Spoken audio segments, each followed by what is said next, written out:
कभी सोचा है कि किसी नदी के पानी में ऐसी क्या बात हो सकती है कि उसमें सिर्फ एक डुबकी लगाने से सारे पाप धुल जाएं?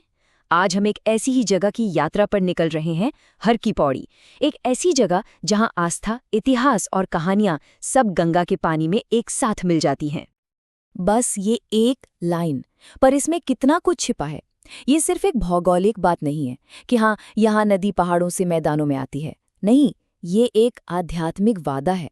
ये वो पल है जहाँ माना जाता है कि स्वर्ग की नदी धरती पर आती है, लोगों को मुक्ति देने। तो चलिए इस जगह के असल मतलब को समझते हैं।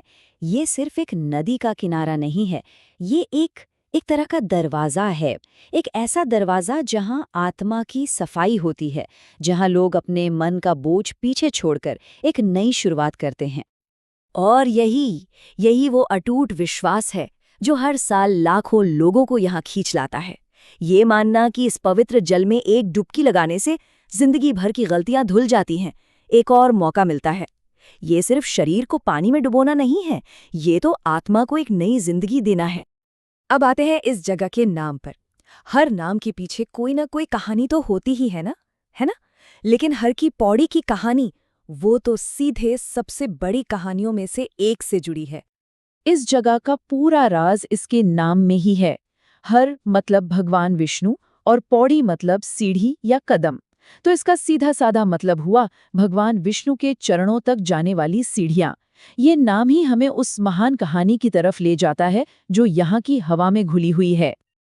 और यही तो इस जगह का दिल है। ये सिर्फ एक पौराणिक कथा नहीं, ये एक जिंदा आस्था है।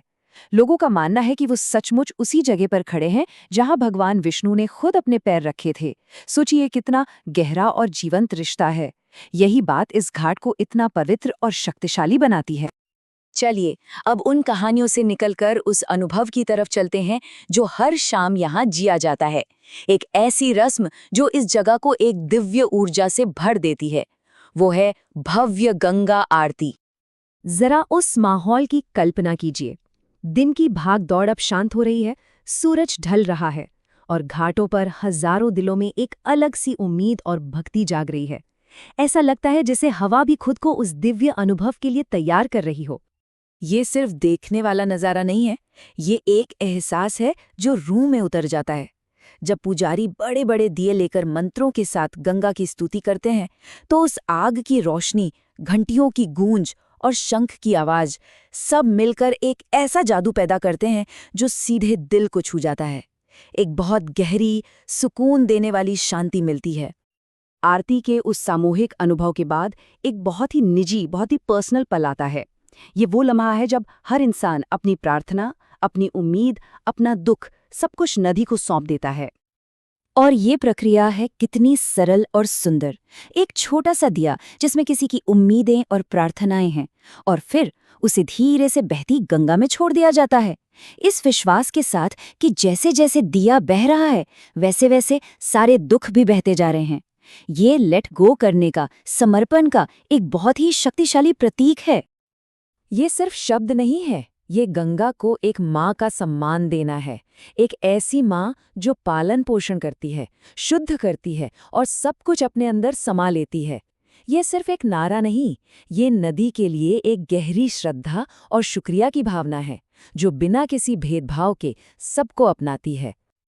और इस आखिरी जयकारे के साथ वो अनुभव पूरा होता है। ये गंगा की महिमा का आलान है, उनकी शुद्ध करने की शक्ति को दिल से किया गया एक आखिरी सलाम। तो इस कहानी को एक ख्याल के साथ खत्म करते हैं। आस्था और समर्पण के इस चक्र में जब एक प्रार्थना को पानी में छोड़ दिया जाता है तो वो सच में कहा जाती है।